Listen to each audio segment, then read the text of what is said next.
Já alguma vez se queixou das longas esperas no centro de saúde ou daquele medicamento com sabor horrível? Pois bem, depois de ver este vídeo, garanto-lhe que vai passar a dar valor a cada porta de hospital moderno. Imagine ir ao médico com uma enxaqueca e ele tirar uma broca manual, ou ter uma dor de estômago e o tratamento prescrito ser ingerir mercúrio. Parece um argumento de filme de terror, não é? Mas para as pessoas do passado, esta era a dura realidade. Hoje, embarcamos numa viagem aos recantos mais sombrios da história da medicina. Vou revelar-lhe 20 procedimentos que prometiam curar, mas que, na maioria das vezes, mutilavam ou matavam. Descobriremos como os médicos acreditavam piamente na magia da sangria e por que razão consideravam o ferro em brasa o melhor remédio para todos os males. Estas não são apenas histórias de terror. É aquilo por que os nossos antepassados passaram. Prepare-se. Vai ser doloroso, assustador, mas incrivelmente fascinante. Antes de iniciarmos a nossa contagem decrescente e sangrenta, é crucial compreender um ponto importante. Os médicos do passado não eram sádicos. Bem, pelo menos a maioria deles. Eles queriam genuinamente ajudar. O problema era que eles não faziam a mínima ideia de como o corpo humano funcionava. Antes do aparecimento dos microscópios e da teoria dos germes, a medicina era uma mistura de conjecturas, religião e astrologia. Durante séculos, a teoria dominante foi a dos 4 humores, ou fluidos corporais: sangue, fleuma, bilis amarela e bilis negra. Os médicos acreditavam que a doença surgia quando o equilíbrio destes fluidos era perturbado. Sangue a mais? Era preciso drenar. Bilis a mais? Era necessário induzir o vômito. A lógica era inabalável, mas fatal. Os instrumentos não eram esterilizados e a anestesia era algo simplesmente inexistente. O paciente era imobilizado por 7 enfermeiros robustos, enquanto o cirurgião trabalhava contra o tempo. Neste contexto, a sobrevivência do paciente era frequentemente um verdadeiro milagre. E agora, vamos examinar 20 formas pelas quais os médicos tentavam corrigir esse equilíbrio. Comecemos com um verdadeiro clássico do gênero: a trepanação craniana. Esta é uma das cirurgias mais antigas da história da humanidade. Os arqueólogos encontram crânios perfurados, alguns com milhares de anos. A essência do procedimento era simples. O curandeiro pegava numa pedra afiada e, mais tarde, numa broca especial, e fazia um orifício na cabeça de uma pessoa viva. E para quê? As razões variavam. Acreditava-se que isso libertava os maus espíritos que causavam epilepsia ou loucura. Mais tarde, foi usada para tentar tratar enxaquecas severas ou as consequências de traumas.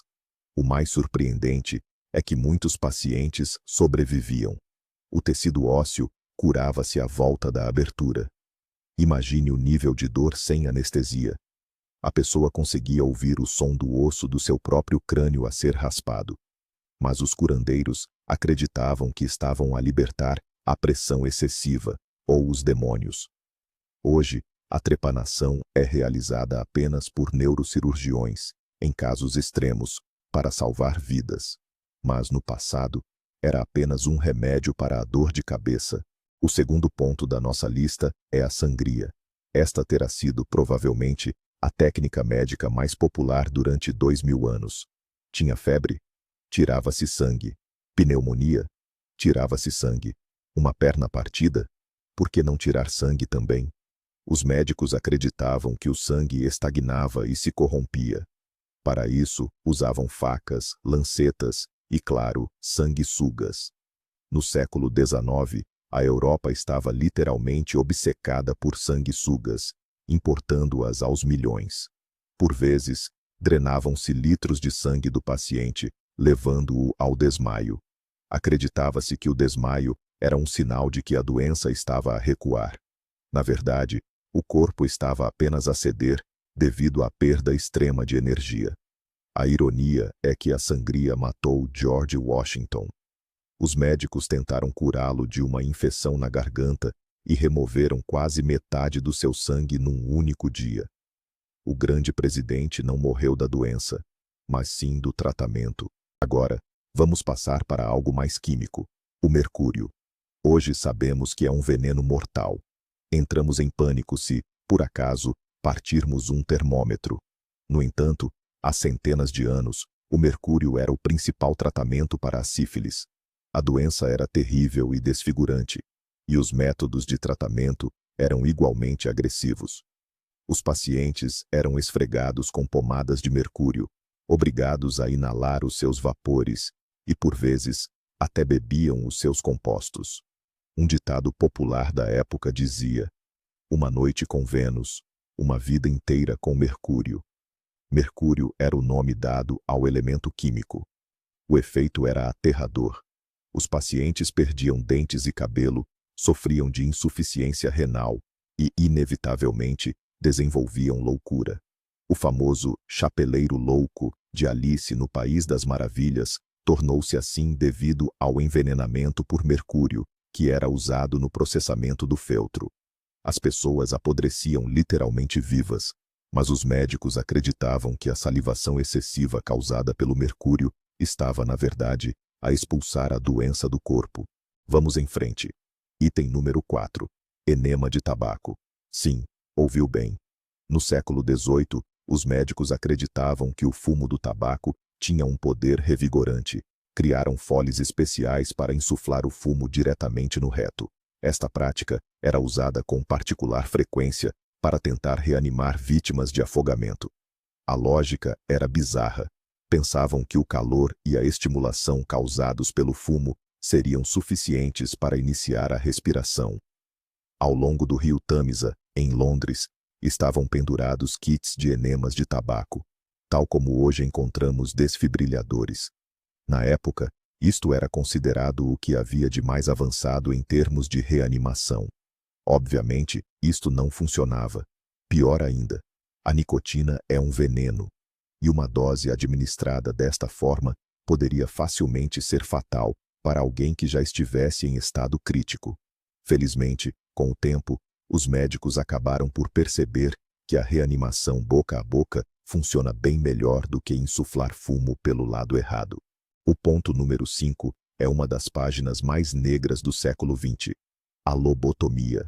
Esta cirurgia foi desenvolvida pelo médico português Egas Moniz, que até ganhou o prêmio Nobel por isso.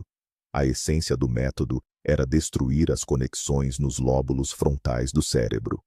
O médico americano Walter Freeman transformou isto numa linha de montagem. Ele usava um instrumento semelhante a um picador de gelo. Introduzia-o pela órbita ocular, perfurava o osso fino e, às cegas, manobrava o instrumento dentro do cérebro. Isto era feito para tratar esquizofrenia, depressão e até mesmo meros problemas de mau comportamento em adolescentes. A cirurgia demorava apenas 10 minutos. O resultado? A pessoa era frequentemente reduzida a um vegetal. A sua personalidade era anulada. Os pacientes tornavam-se obedientes e calados, mas completamente vazios por dentro. Milhares de vidas foram destruídas, até que o mundo finalmente reconheceu isto como uma barbárie. O sexto método de tratamento parece ter saído de um guião de um filme de Indiana Jones. A medicina das múmias. Na Europa, a partir do século XII, houve uma procura absolutamente louca por múmias egípcias. Elas eram transformadas em pó e depois vendidas nas farmácias. Este pó, conhecido simplesmente como múmia, era receitado para tratar tudo, desde uma simples dor de cabeça até úlceras de estômago. As pessoas estavam, literalmente, a praticar canibalismo, consumindo os restos mortais dos antigos egípcios. A procura era tanta que os comerciantes começaram a falsificar as múmias, usando corpos de mendigos ou de criminosos executados que tinham morrido recentemente. Estes corpos eram secos ao sol e vendidos como se fossem relíquias ancestrais. Os ricos aristocratas bebiam este pó misturado com vinho, convencidos de que aquilo lhes dava uma mística força vital. Esta prática só começou a desaparecer durante o Iluminismo, Mas a ideia de se curar com cadáveres continuou a perturbar as mentes durante muito tempo. O 7º procedimento fará você dar valor à sua capacidade de falar. A hemiglossectomia. Este termo assustador significa a remoção parcial da língua. Nos séculos 18 e 19, os médicos acreditavam que a gaguez era causada por um problema na língua, que ela era demasiado grande ou que funcionava de forma incorreta. A solução: cortar um pedaço, sem qualquer tipo de anestesia. O cirurgião usava uma tesoura para remover parte do tecido muscular da língua.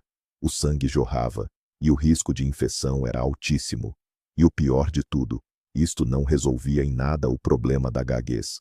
Pelo contrário, muitas vezes, o paciente perdia totalmente a capacidade de articular palavras de forma clara. No entanto, os médicos continuavam a praticar, acreditando que precisavam apenas de aprender com a prática. Este é um exemplo chocante de como a intervenção cirúrgica era aplicada indevidamente num campo que exigia, na verdade, terapia da fala e psicologia. E agora, vamos falar de medicamentos que hoje são vendidos apenas por traficantes. 8º facto: a heroína como remédio para a tosse. No final do século XIX, a Bayer lançou um novo medicamento milagroso. Batizaram-no de heroína, que vem do termo alemão para heróico, porque os pacientes sentiam-se invencíveis depois da toma. Era promovido como um substituto seguro da morfina e, pasmem, como um xarope pediátrico para a tosse. Os frascos de heroína estavam presentes em quase todas as casas. As mães administravam o xarope aos filhos para que dormissem melhor e para suprimir a tosse. Obviamente, as crianças paravam de tossir, pois a heroína suprime o centro respiratório. O problema era que elas se tornavam toxicodependentes. Foram precisos anos para que os médicos notassem que os seus pacientes estavam a desenvolver um vício em massa neste xarope seguro. Foi só depois disso que a substância foi finalmente proibida. O 9º método pode provocar-lhe náuseas. Urinoterapia na Roma Antiga e na Idade Média. Os romanos acreditavam que a urina era um excelente agente branqueador de dentes, e, na verdade, o amoníaco presente na urina tem mesmo um efeito branqueador. As romanas ricas chegavam a bochechar com urina portuguesa, que era considerada a de melhor qualidade e, por isso, bastante cara.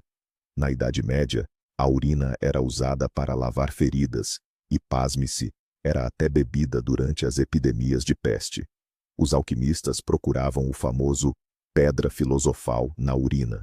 Os médicos chegavam a diagnosticar doenças provando a urina do paciente. Se a urina fosse doce, significava diabetes. A este sintoma davam o nome de urina doce ou urina de mel. Imagine a rotina de um médico naquela época, provar análises todos os dias. Depois disto, as pastas de dentes branqueadoras modernas parecem um verdadeiro milagre do progresso. O 10º ponto é o tratamento de uma doença mortal usando outra. A malarioterapia. No início do século XX, a sífilis era uma sentença de morte. Destruía o cérebro, provocando a paralisia progressiva. O médico austríaco Julius Wagner Jauregg reparou que pacientes com sífilis que sofriam de febre alta, por vezes, recuperavam. Ele teve a ideia de infectar sifilíticos com malária.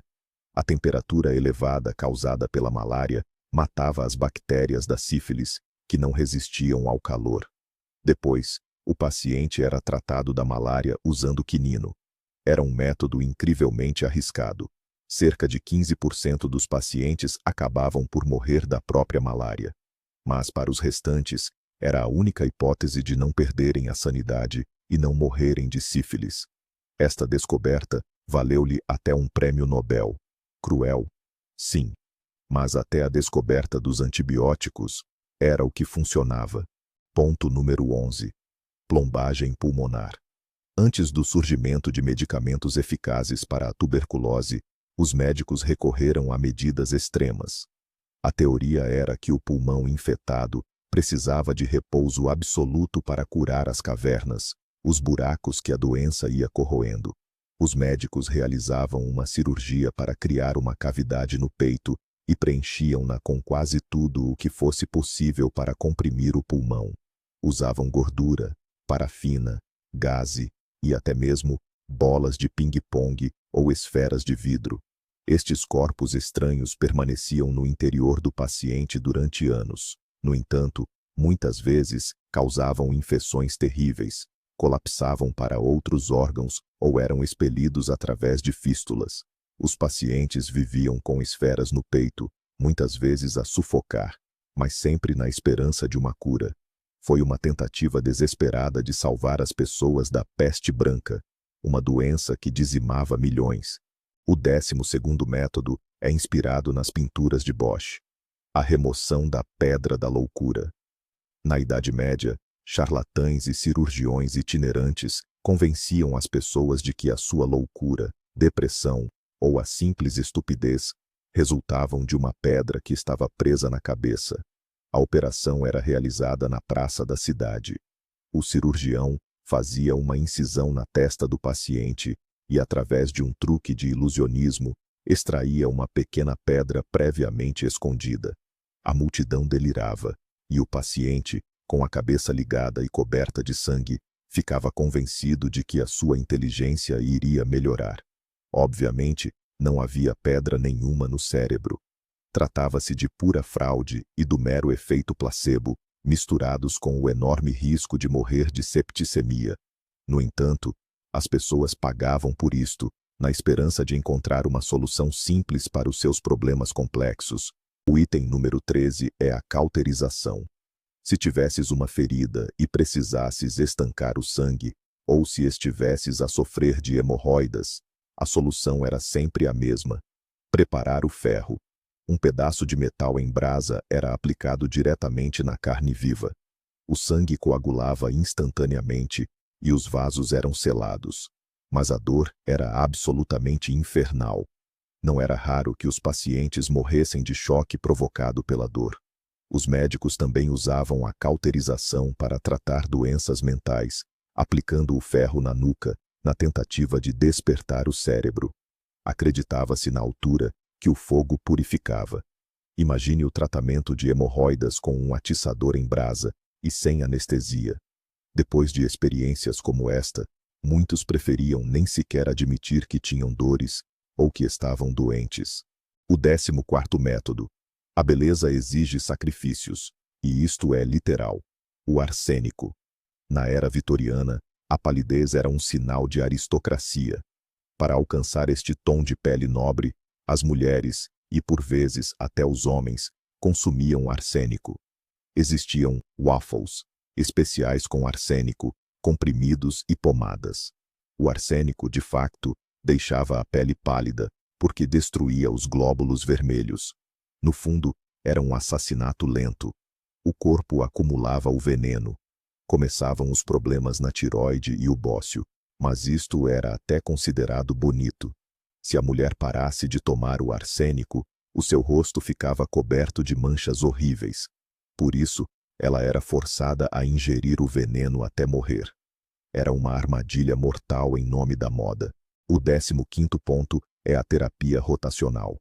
No século XIX, Benjamin Rush, considerado o pai da psiquiatria americana, e os seus colegas, como Erasmus Darwin, o avô de Charles Darwin, acreditavam que a loucura podia ser curada se o paciente fosse girado vigorosamente.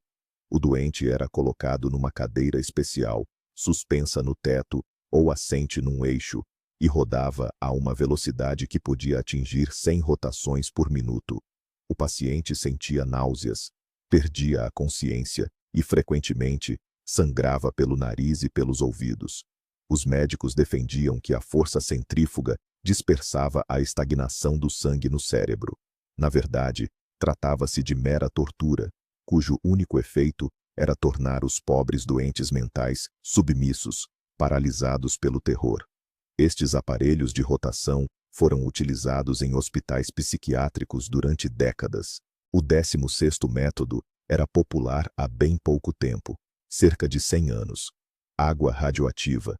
Quando Marie Curie descobriu o rádio, o mundo enlouqueceu. As pessoas acreditavam que a radiação era pura energia. As farmácias vendiam água com rádio, pasta de dentes, chocolate e até preservativos com urânio. O caso mais notório foi o do milionário Eben Byers. Ele bebia diariamente, para ter mais vitalidade, um preparado chamado Raditor, que era basicamente água destilada com rádio. No início, ele sentiu-se ótimo. Depois, começou a perder os dentes e, mais tarde, a sua mandíbula inferior simplesmente desintegrou-se. Byers teve uma morte excruciante e precisou de ser enterrado num caixão revestido de chumbo. Durante muito tempo, os médicos simplesmente recusaram-se a acreditar que a luz mágica pudesse matar. O 17º método para emagrecer vai fazer você reconsiderar dietas e a academia. Parasitas. Astênias. No início do século XX, os jornais anunciavam pílulas contendo ovos de tênia bovina. Coma o que quiser e perca peso, diziam as manchetes.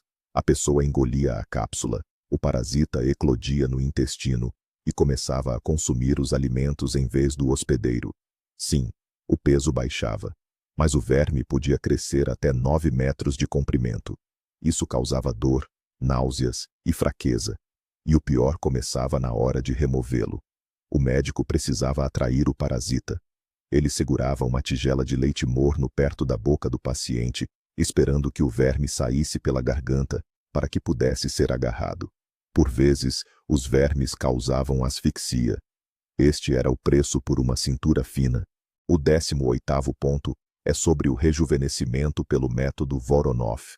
Na década de 1920, o cirurgião Sergei Voronov prometeu aos homens juventude eterna e potência masculina.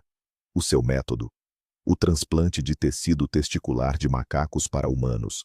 Homens ricos e idosos de todo o mundo formavam fila para o tratamento. Voronov chegou a montar o seu próprio viveiro de macacos. Ele fazia uma incisão no escroto do paciente e costurava ali pedaços de tecido de chimpanzé ou babuíno. O efeito era, contudo, de curta duração e funcionava apenas por autossugestão. As consequências, no entanto, eram bem reais.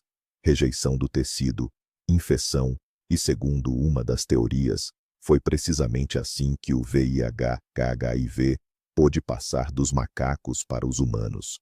Mas Voronov tornou-se milionário, vendendo o sonho da juventude eterna. O 19º método visava os mais vulneráveis, a incisão das gengivas. Até ao início do século XX, acreditava-se que a erupção dentária era, em si, uma doença potencialmente fatal. Os médicos atribuíam aos dentes a culpa pela diarreia, febre e convulsões nos recém-nascidos. Para ajudar o dente a sair, os médicos pegavam numa lanceta ou bisturi e cortavam as gengivas do bebê até ao osso. Tudo isto sem qualquer anestesia. Obviamente, estas feridas abertas eram uma porta de entrada para infecções. Inúmeras crianças acabavam por morrer de sepsis, septicemia, precisamente como resultado desta alegada ajuda.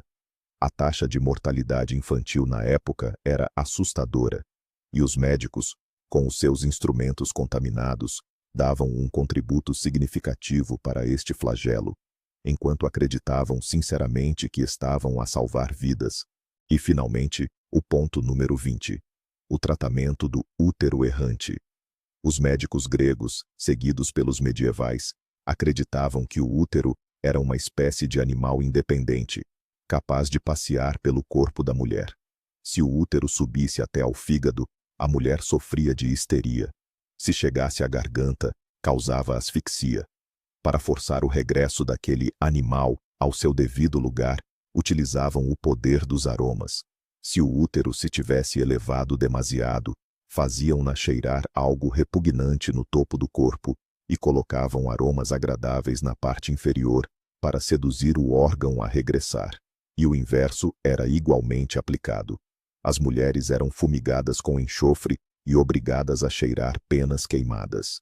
Embora tudo isto pareça ridículo, o diagnóstico de histeria foi aplicado às mulheres durante séculos, ignorando doenças reais, e o tratamento resumia-se a cheiros agradáveis, aplicados no sítio certo.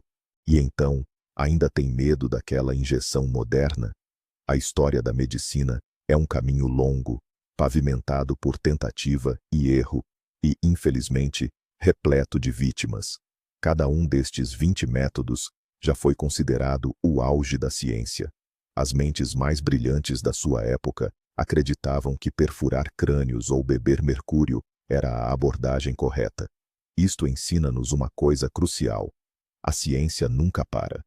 O que hoje nos parece normal, daqui a 100 anos pode provocar o mesmo terror nos nossos descendentes. É possível que a quimioterapia lhes pareça, um dia, pura barbárie. Mas, felizmente, nós vivemos no presente, num tempo de anestesia, antibióticos e medicina baseada em evidências. Obrigado por assistirem a esta lista macabra até ao fim. Se acharam interessante, deixem o vosso gosto e subscrevam o canal. Temos muitas mais histórias a caminho. E agora, uma pergunta para vocês. Qual destes procedimentos vos chocou mais? Escrevam nos comentários o que é que jamais aceitariam fazer, mesmo que estivessem à beira da morte. Até ao próximo vídeo.